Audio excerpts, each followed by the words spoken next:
All right. Good afternoon, everyone. And thank you so much for being here for the ArtsCONNECT presenter pitch session.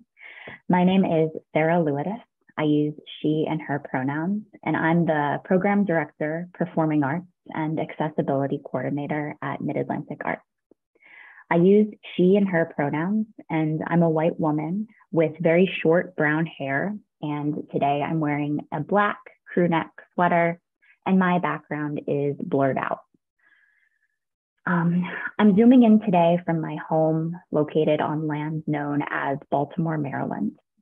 I want to acknowledge the Piscataway and Susquehannock peoples as historic stewards of this land and the enduring presence of Piscataway, Lumbee, and the Eastern Band of Cherokee community members in Baltimore City today. I'm really glad that you've joined us for the ArtsCONNECT presenter pitch session. I'm here with my colleague, Sarah Tunay, who is the program specialist at Mid-Atlantic Arts. For today's session, we ask that you please remain on mute when you're not speaking, and it's up to you whether you'd like to have your camera on or off. We have ASL interpretation for today's session. Missy and Barbie are here with us. To pin the ASL interpreters throughout the webinar, select the 3 dots in the top right of their video and select pin. We also have them spotlighted through this event. Automatic closed captioning is also available. And for those here live with us today, please click CC or live transcript button, and then click show subtitles. Throughout your ArtsCONNECT process, if you are in need of accommodation of any kind, please reach out to me, Sarah Lewis, at 410-539-6656, extension 110, or you can email me anytime at slewis@midatlanticarts.org. Now let's jump into ArtsCONNECT. We're going to start this session by me going over the very basics about ArtsCONNECT for just about 10 minutes. And then we'll hear from each presenter who signed up for a pitch session for about 5 minutes each. We'll have a break halfway between those pitch sessions. We have a total of 7 pitches today. And then finally, at the end of the session, we'll have about 20 minutes in breakout rooms where you can speak with some or many of the presenters who spoke and pitched today to talk with them further about the projects that they shared and see if they'd be a good fit for your community. You can visit with one presenter or several during that time. It's flexible and casual. And you can also leave the Zoom space after the pitches or really at any time if you don't want to follow up with anyone who you heard from today. So last week I held a webinar that went over the ArtsCONNECT program in thorough detail, and it included information about the program structure, eligibility, application structure, and adjudication process. We also looked at the application itself, which is hosted through Mid-Atlantic Arts Smart Simple platform. If you are new to the ArtsCONNECT program and you missed that webinar, I really encourage you to check out the recording, and it was recorded. Also, if you're new to the Smart Simple platform, the webinar is a great way to check out how it works and get a inside look at how the application is going to function. We're posting a link to the recording in the chat, and you can find it at the program page at midatlanticarts.org if you need it. So like I said, today, we're just going to skim through the very big picture overview of ArtsCONNECT. ArtsCONNECT is a grant opportunity for presenters in Mid-Atlantic Arts geographic region, which includes Delaware, DC, Maryland, New Jersey, New York, Pennsylvania, Puerto Rico, the US Virgin Islands, Virginia, West Virginia, and the native nations that share this geography. This program is a presenter-led and consortium-based grant opportunity. It's funded through the NEA's regional touring program, and it's intended to support artist tours through the Mid-Atlantic region, and really in particular to support presenters in their engagement with artists. ArtsConnect maximum grant awards are up to $12,000. That maximum potential grant award is made up of two components. The first is a fee subsidy amount of up to 50% of the negotiated artist fee, not to exceed $10,000. The second component is for other eligible expenses up to $2,000. The full grant award must be matched on a one-to-one basis with non-federal dollars.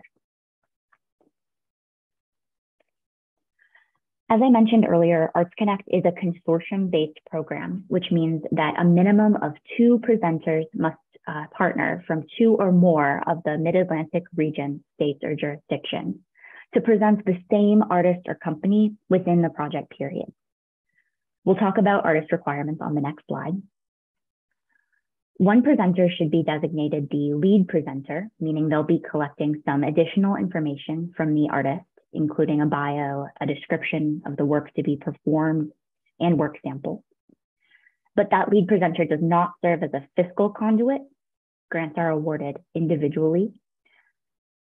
Someone in the consortium, and it doesn't have to be the lead presenter, but someone does need to post the project to the projects in development listing prior to the deadline of February 16th, 2023 to be eligible. And please excuse that typo in the slide. It should read 2023. I want to next touch base on artist requirements since we're talking about potential ArtsConnect artists today. In terms of artist requirements, artists can be based anywhere in the US or around the world. This is not a roster program. The same artist must be proposed for the entire consortium, but it does not need to be the same work, and it does not need to be contiguous presenter to presenter. The only artists who are not eligible for ArtsConnect support are those on the 2023-2024 Mid-Atlantic tours or Performing Arts Global Exchange roster. You can find the Mid-Atlantic tours roster at the link in the chat, and the Performing Arts Global Exchange roster will be coming out in early winter 2023. Although you can't double dip your support between artists represented on these rosters and ArtsConnect, I do really encourage you to check out the artists on these rosters to see if you're interested in presenting any of them in your upcoming seasons as well.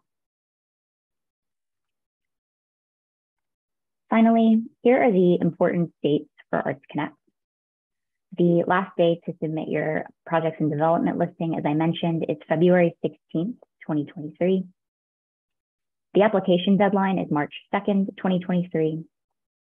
Applicants will be notified at the end of May. And the project period, that's the time that your engagement with the artist needs to take place, is July 1st, 2023 through June 30th, 2024. So I'm gonna stop screen sharing here. Hi, everybody. And I'm gonna ask, I'm gonna take a quick pause and see if anyone has any questions about the ArtsConnect program before we jump into our share. And while I'm waiting, I wanna give Elena from PS21 a heads up that you will be first up on our pitch session here, followed by Amy at Penn State. So just keep that in mind. And I'm gonna pause here for just about 30 seconds and see if anyone has any questions about the program or things you'd like me to touch on before we jump into our pitches. Margaret, I see your hand. Thanks. Yes, thank you. I was also recently told that you can't double dip between artists who are part of Center Stage and ArtsConnect. Is that true? You know, that's a great question. I will have to check in with my colleague at NIFA who manages that program, Adrian, about that. And I'll make sure that we have that up really clearly on our website for you all once I find out the answer to that question. But thanks for asking. And Margaret, my sense is that you're right, that it functions just like the Mid-Atlantic Tours roster does in terms of double dipping, but I will find that out and report back. Hi, I have a question that is possibly the same as that. I was thinking of another NIFA program with the NDP and the NTP artists that they support for production, and then they give presenter subsidies. I was also wondering if that would be the same, since I know it comes through NEA funding. Yeah, thanks for asking. You know, I am going to have the same answer as well, that my sense is that you're correct, that wouldn't work in terms of an ArtsConnect support. because of the nature of the funding for all of the, in terms of where the funding is coming from each program, since I know that NIFA does use also the RTP funds to engage those artists, and that in terms of the match, it would not work since you would be matching federal with federal dollars. But I will check and I will update our materials accordingly. Thank you. Hi, I have a question. This is Deepan from Epic Actors Workshop. We just recently received an NEA grant for next 2 years for artist support. So is it going to be a double dipping if we, or is it going to be, are we going to be eligible for this grant? Dejan, thanks for asking. So can I ask, are you a presenter or are you an artist and a producer? I'm producer. Okay, and so you are, you're producing. Well, actually, how about I follow up with you directly after this to confirm, because I want to make sure that I can answer specific to your situation. But this application is available to presenters who are bringing in an artist whose work is being generated outside of the regular operations of the presenter or producer's day-to-day activity. And so if you are making the work, you are not eligible for ArtsCONNECT support to present the work. And so, that would be my top of mind answer, but we can follow up directly. And I know you're sharing information about your work today too. So right. we can, yeah. So we'll touch base further after that. Okay. Any other questions about ArtsCONNECT before we jump in?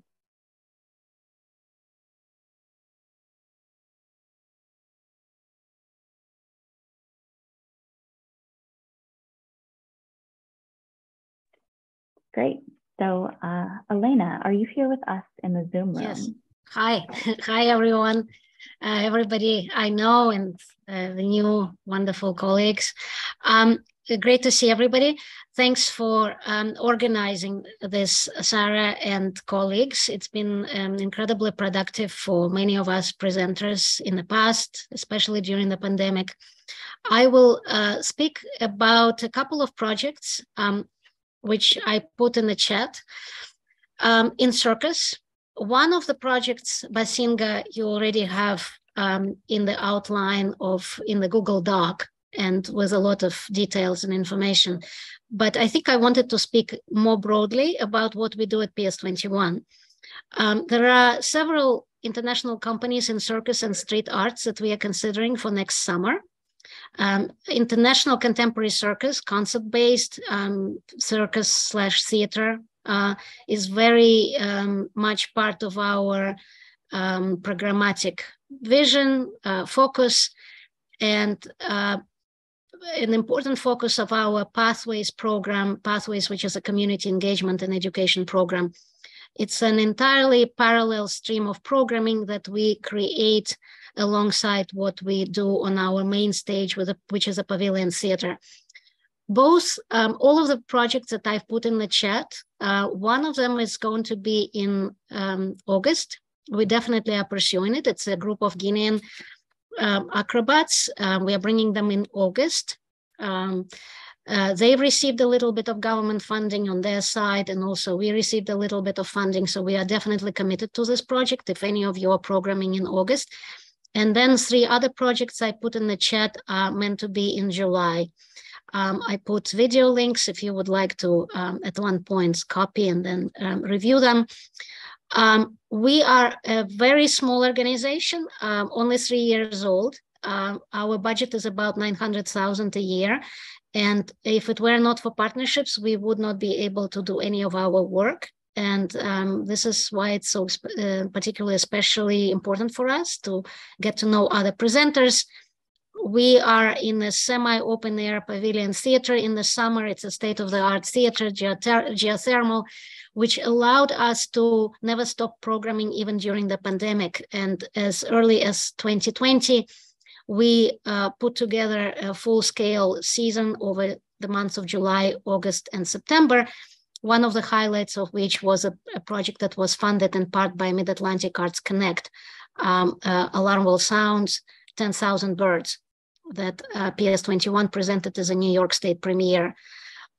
We bring quite a lot of international work. There were 19 productions over our entire season last year, of which 8 were international. We are very accustomed to working with our international partners, have a lot of experience on our staff. Our staff is about 4 full-time employees, and we run essentially a year-round operation of residencies and quite an extensive summer season. None of those companies are probably known to anyone, so I don't know in what detail and to what extent I should go into details. I think it's more important that we communicate what we do and try to establish connections more broadly. And of course, we are also interested in partnering on various other projects not related to circus, but particularly theater and dance and the larger scale work of 5 artists on stage or more. And I'm happy to answer any questions.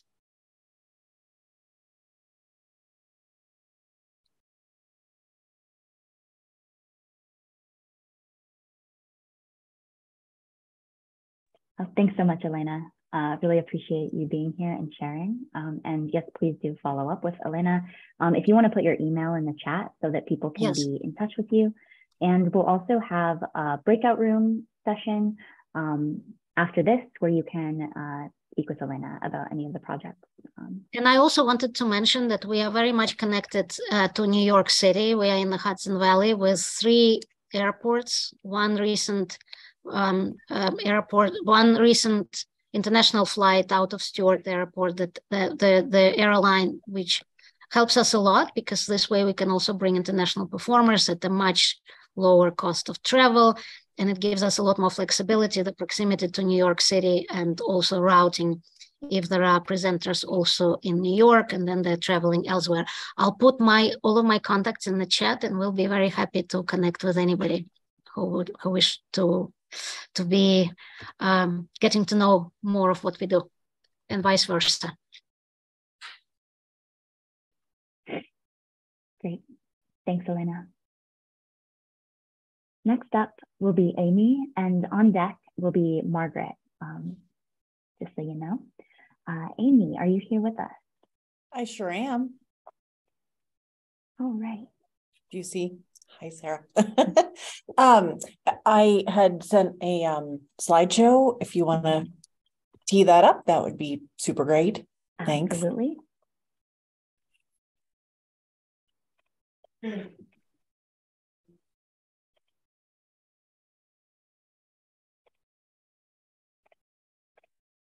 Thank you so much.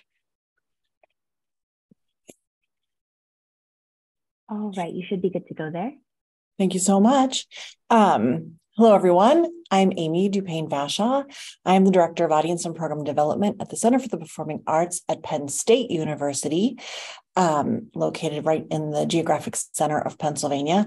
I use she, her pronouns, and this land, it was the original caretakers and stewards were the Susquehannock people. And actually, that's quite relevant to what I'm going to talk with you about today. On behalf of the my ArtsCONNECT consortium colleagues, which include at this moment, but happy to expand our circle and extend the length of our table. We have ourselves here at Penn State, Strathmore Hall in Baltimore, the Moss Arts Center, which is at Virginia Tech, the Weiss Center at Bucknell University, which is also in Pennsylvania, Pittsburgh Cultural Trust, and Maryland Hall. So today I'm going to talk to you about American Indian Dance Theater. If you don't mind advancing to the next slide, please. The American Indian Dance Theater was founded in 1987, has been and continues to be active in the Native American cultural renaissance that is challenging and changing the stereotypical misrepresentation and misunderstanding of its cultures through live performance, television, and film. They've just come back from a very long hiatus, actually. We were just discussing today I've been at Penn State for 25 years, and I have lots of colleagues actually who have been even longer than that. It's a very nice place to work here in the middle of Pennsylvania. And so people don't tend to, if you're an arts person, this is your landing spot. And they were saying that they could remember, in far, far distant times, presenting American Indian Dance Theater and how powerful the performance was. The original producers are back, so that is super exciting, and that's a point I wanted to make, is that this is and even to the point where the lighting designer, who is a Penn State faculty member now, was not at the beginning, but was their original lighting designer, is back on this tour too. So we're super excited, just from a personal institutional perspective, to be able to support our colleague in this way. It's not often that they're affiliated with national tours, so very exciting.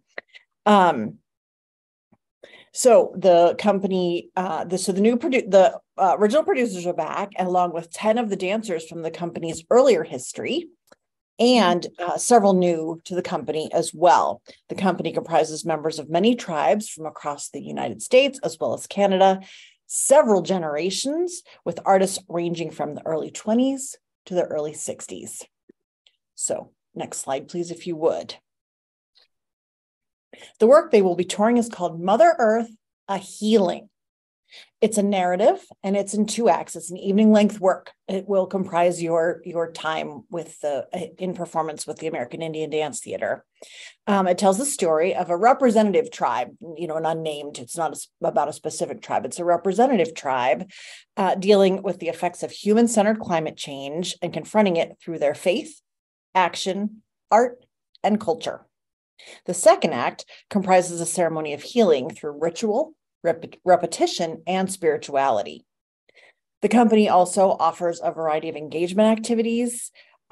Lecture demonstrations can cover topics including performance technique, style and protocol, singing and music, or the history and significance of their costumes. And again, this is a pan-tribal, so that not any one tribal perspective is being presented, nor you'll see a variety of costumes, a variety of music styles, a variety of dance styles.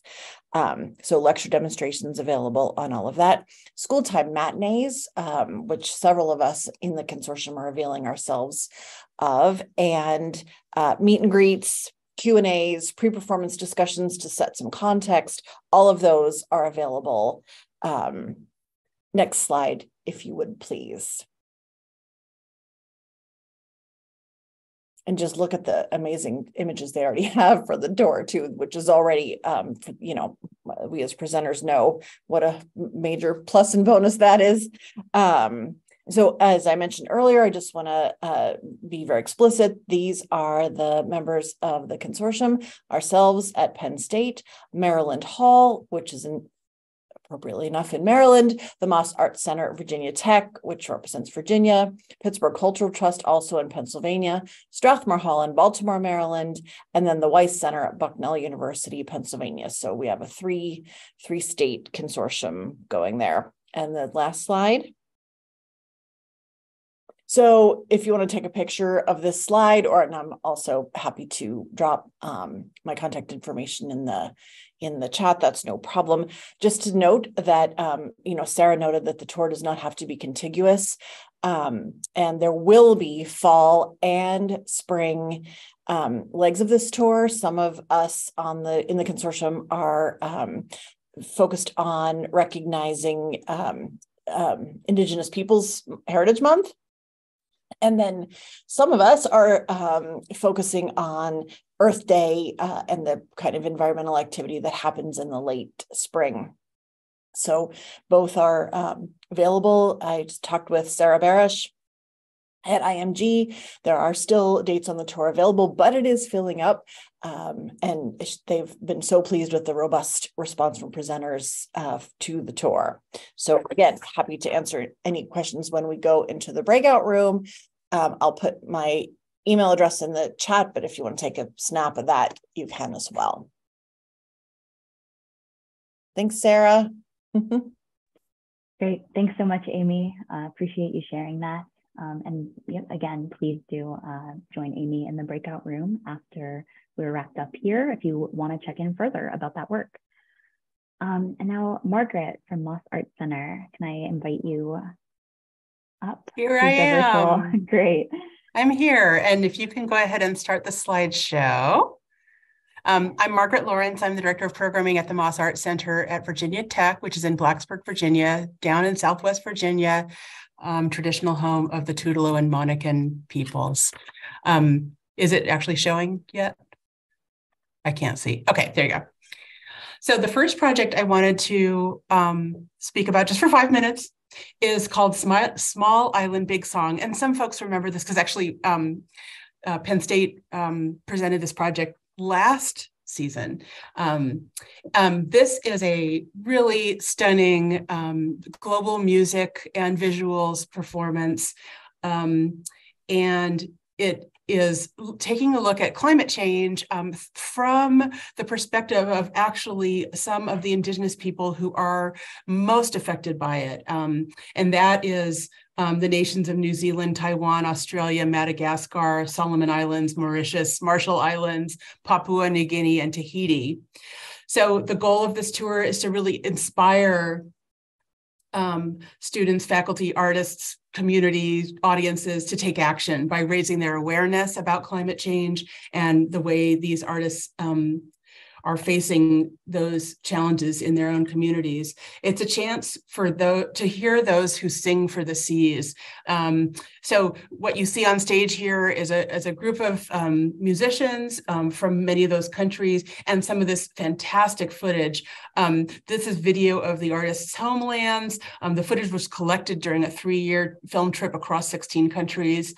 So it's really like a musical journey across the breadth and into the soul of island nations of the Pacific and Indian Oceans. These are ancient seafaring ancestries, as I said, confronting the impacts of climate crisis head on. We currently have a couple of us already working as a consortium. We happen to both be in Virginia. So it's Virginia Tech, and then we're working together with the fabulous Adrienne Godwin at GMU, which is also in Virginia. So we are looking for an additional partners to fill out the state representation a bit. They do still have some dates available. It's starting to get full, and this tour is happening in the spring, I should add. Maybe next slide. Oh, so this is, I think I'm going to really stop there. And just the one thing before we see a little bit of this trailer is that I actually know the staff member in this group who is in charge of all of the engagement activity. His name's Andrew Reisinger. And I know him because he was one of the originators of the incredible Nile project that toured for several years and was really like set the bar so high for educational outreach.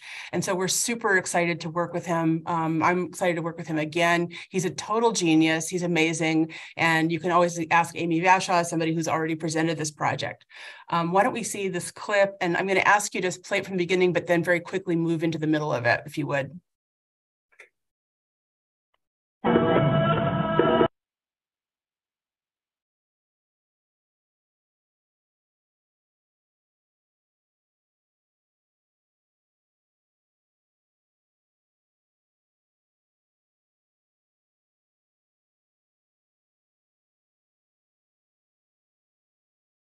Or I can just sing.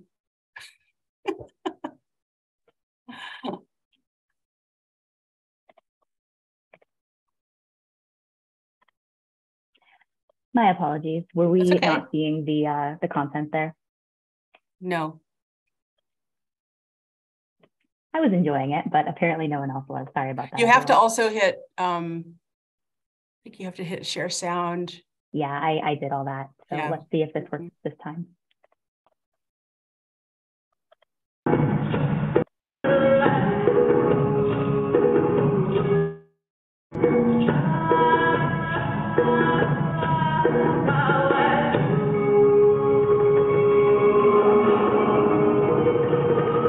You can skip into the middle.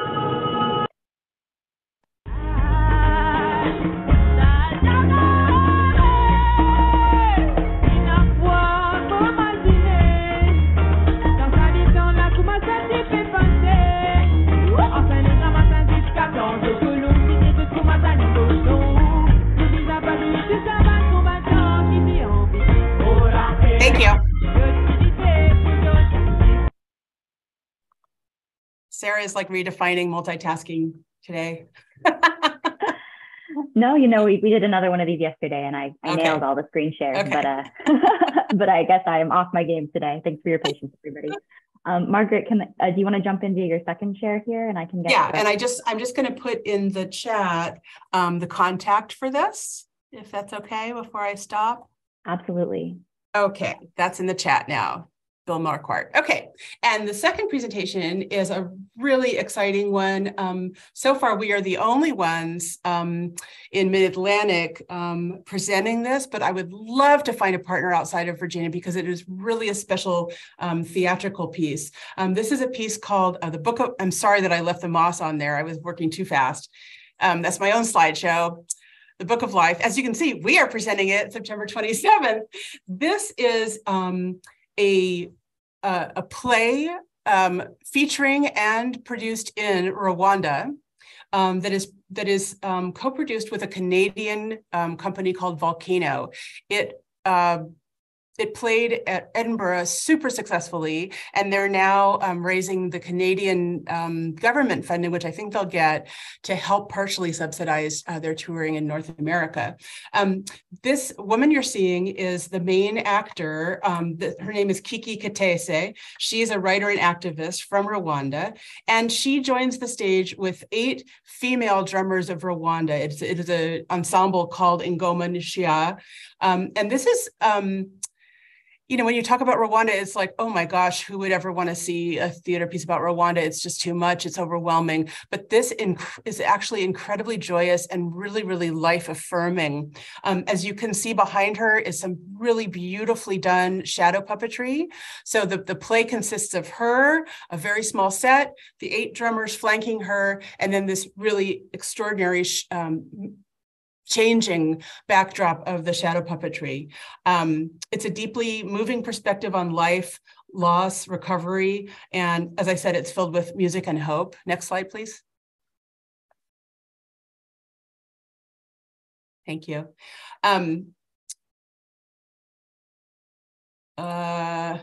So she says, what makes humans go to the edge of the abyss and then step in? And as we all know, in 1994, 1 million people were murdered in 100 days. The country kind of devoured itself. But then what she asks is, what happened next after that, if that was the worst thing? So this is a really remarkable journey because this woman has for years been accumulating letters written by survivors and perpetrators of the Rwandan genocide. They're often addressed to people who are gone. And she kind of goes into these letters and offers hope that unlocks the life after trauma and finding a humane way forward. So this is really a project that looks to the future. Next slide, please.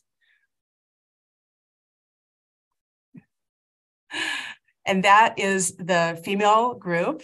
You can see them doing their amazing drumming. Actually, we're also going to tailor a school matinee the morning after the play for K through 12 that is going to be mainly featuring the joyous tradition of Rwandan drumming. And it's quite rare to see a female group. So that's going to be its own school matinee. And then finally, I'll let you see this this little clip that's the next slide. And before we see it, I just want to say one more thing from Kiki. She says, we still have the possibility of undoing the genocide in some small way to bridge the hole that's been left, not with the bones or the clothes they wore, but with their lives.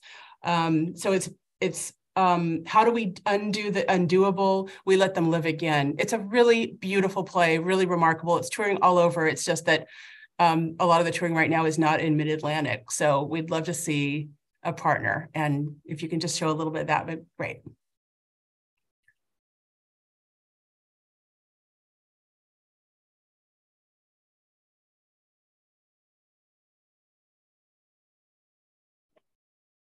Just one moment. That's okay. Yeah. And while she does that, I'm going to put the contact in the chat here. There. I'm loving working with this guy. He's fantastic in Toronto.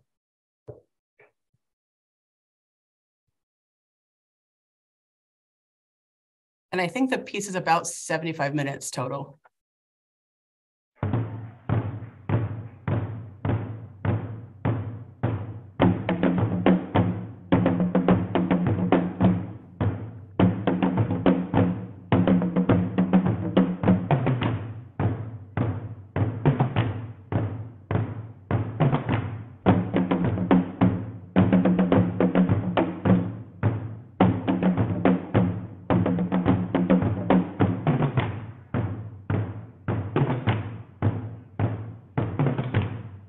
Thank you.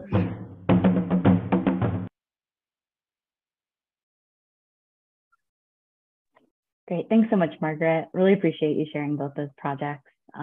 Again, please do follow up with Margaret directly if you have interest in engaging in either or both of those projects. Believe it or not, we are now halfway through our pitch session. And so I'd like for us to take a quick 5-minute pause. It is 4:38. So why don't we come back at 4:42? I will round us back up when it's time to go. And Drew from Point Park, you will be on deck at 4:42, just so you know. So we'll see y'all soon. And thanks again, everybody, for being here.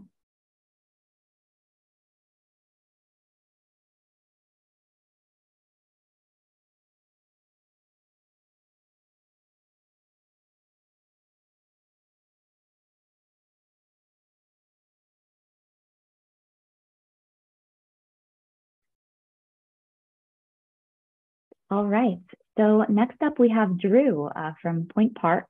Drew, if you are ready to go, if you can come off mute and I will get you spotlighted here. Great. Great, thanks, Sarah. Yeah. Yeah, I'm pitching today Red Sky Performance, which is a leading company of contemporary Indigenous performance in Canada and worldwide. We were slated to present this company last season, but their tour kind of fell apart. And in the fall, it just didn't happen. We were still very COVID-y, as I recall, and I think that was some real considerations with regard to that. I'm going to post. I don't have a presentation, but I will post the website to just make it easy for everyone in this chat. Both their website and then a promotional video, so you can watch it and on your own time. I'm working with Brent Belcher out of Canada, who represents a lot of just wonderful contemporary companies. And one of the things I like about this company is that it, its ethos is deeply rooted, of course, in Indigenous performance. But that it is very much a blend of artists. It really creates, I think, their contemporary practice is based and rooted in Indigenous performance. But they really, I think, have created something very vibrant and very modern, if you will. So I quite like them. We like the energy that they have, and I quite like working with Brent. October, it seems to be the time when this tour is wanting to happen. So certainly looking for partners who might be interested in putting together a little consortium tour around this part of the country. It's starting to develop. So if you are interested, you would reach out to Brent Belcher, and you probably all know who he is, but if not, I will put his website in the chat as well. And that's my pitch. Great, thank you so much, Drew. Next up, we have Bill presenting Harlem Chamber Players. Bill Barclay, I am not seeing you here in my screen, but please do unmute if I'm missing you.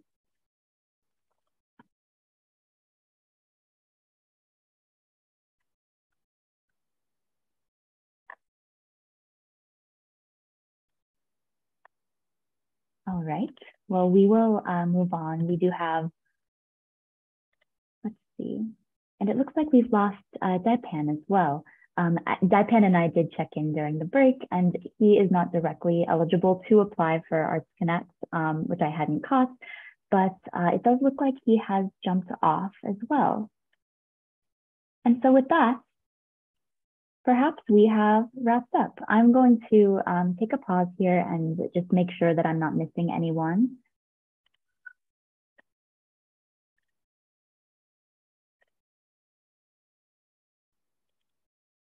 And meanwhile, while I'm looking, please do consider, oh, and I see Chris in the chat. Chris, we would be happy for you to present. And anyone else, we do have a little extra time. We had a few people drop out, so relatively last minute. And so if you have a project that you'd like to speak to and you hadn't signed up and you'd just like to say a few words about it, you are welcome to do that. Chris, I'm going to spotlight you here, and please take it away. Hi, thank you, Sarah. I really appreciate this opportunity to share what we're doing. We did benefit from one of these grants last year. We worked with PS21, Elena. I will just say she's wonderful to work with, and she has a wonderful staff. I'm the managing director for community concerts at Second. We are a small budget but big-hearted organization in Baltimore. We present 16 free concerts every year to the community. We like to call ourselves the People's Concert Series. A lot of other series in town charge arm and a leg for tickets, but we do not, and we never will.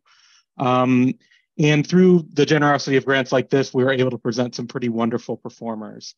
Next year, we are considering two artists that I think might be of interest to other organizations that do present music.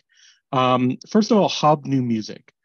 We have gathered together a small consortium so far of 3 presenting organizations, including ourselves. And I will put their information in the chat. Hub New Music was recently involved with a Grammy nomination. Carlos Simon, the composer, his work was nominated for Best New Composition this year. Hub was a performer on that album.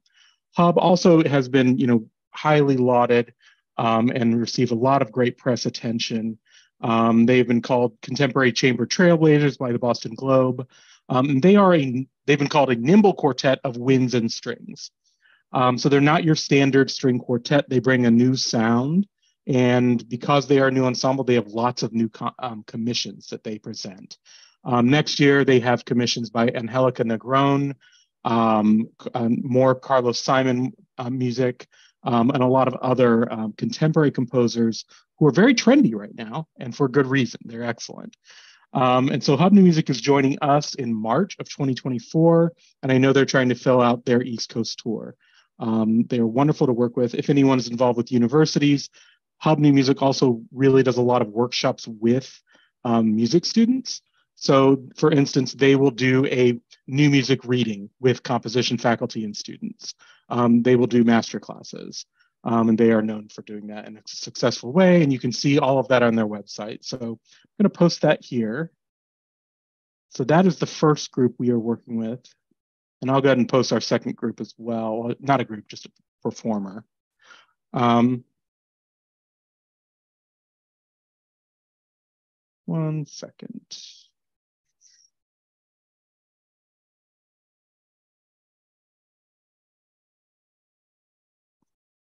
That's in the chat. And then the second performer we're working with next year in October is flute player Adam Sadberry. Adam is a recent winner of Concert Artist Guild's Soloist Contest. Adam celebrates his heritage as a performer in a way that is very, well, that is unique. His grandfather was the editor of a newspaper during the Civil Rights Movement. And Adam presents a performance called musical journalism. And that's when he sort of programs music that is in dialogue with the articles that his grandfather presented. And that involves a projector.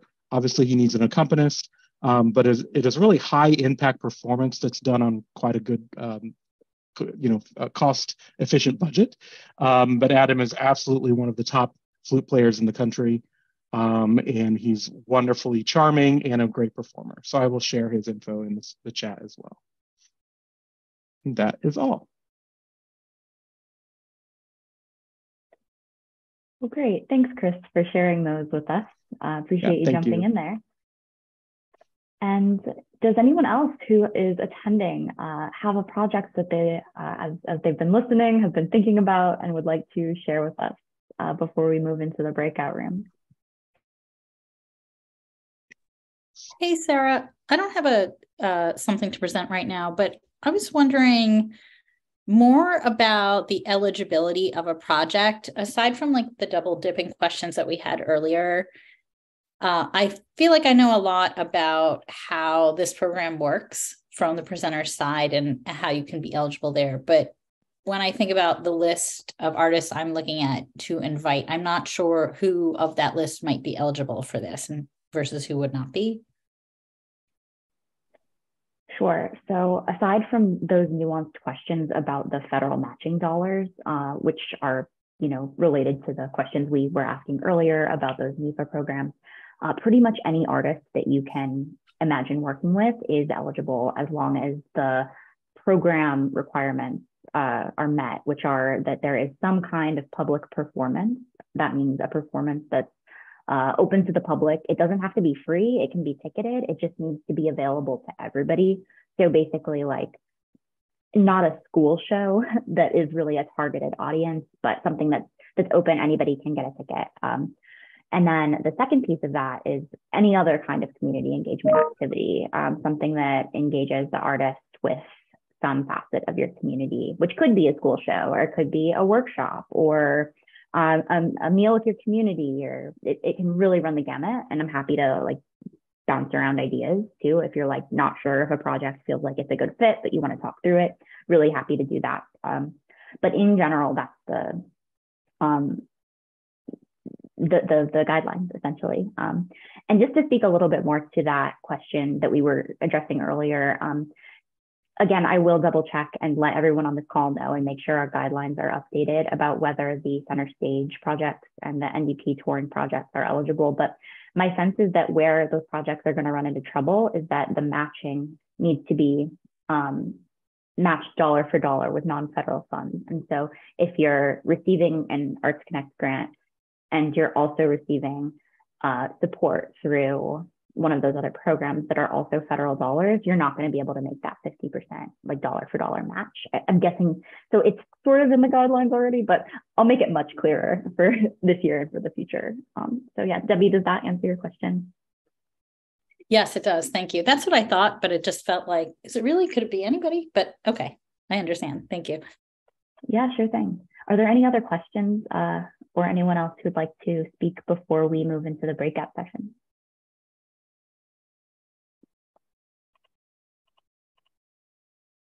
Okay. Oh, sorry, Sarah, could I speak quickly? Please, yeah. Okay. Hi, everyone. I'm Adrienne Bryant Godwin. I'm the Director of Programming at George Mason University. We have two venues, one in Fairfax and one in Manassas, Virginia, outside of DC. And I wanted to talk about the Mark Morris Dance Group, which is a dance company that Mason has had a long relationship with. We've presented them many, many times. And although we're not 100% confirmed to have them in the 23-24 season, I am hoping to make that happen. And I do know that there are some other presenters in the Mid-Atlantic region that do have them. So I think that there is an ArtsCONNECT grant that could happen. Most of you probably know the Mark Morris Dance Group, been around for 40 years and based in Brooklyn. And Mark is known for his musicality and his appreciation for and dedication to live music. The company is a really great inroad to dance for a wide variety of audiences because of this. I actually, in a former life, was their company manager. So I'm a little bit biased about the work, but I do know that when we would tour, there would be a large amount of music lovers that don't normally go to attend dance performances that would come to Mark Morris performances, which is always really great. From an engagement perspective, they are incredible educators and they have a wide variety of activities that they do on the road. They of course, offer dance master classes, but they also do a lot of interesting work with musicians. So dance for musicians. They also have a signature program called Dance for PD, which is a program for people living with Parkinson's disease and their caretakers. This is a really special program that has now become an international program. And so if anyone has any questions about Mark Morris Dance Group, please let me know. I can put their contact information. They work with Michael Mushala. I'll put his contact information into the chat.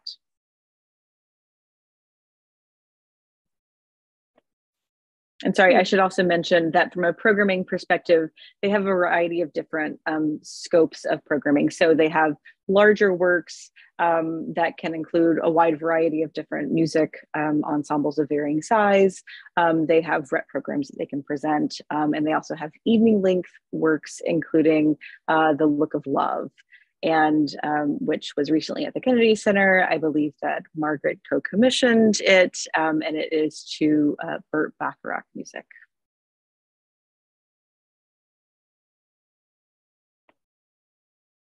Great, thank you so much for sharing, Adrian. That's wonderful.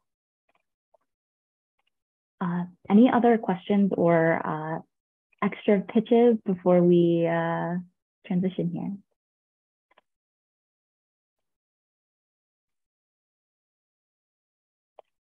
Okay, so hearing none, we are going to move into the breakout rooms now.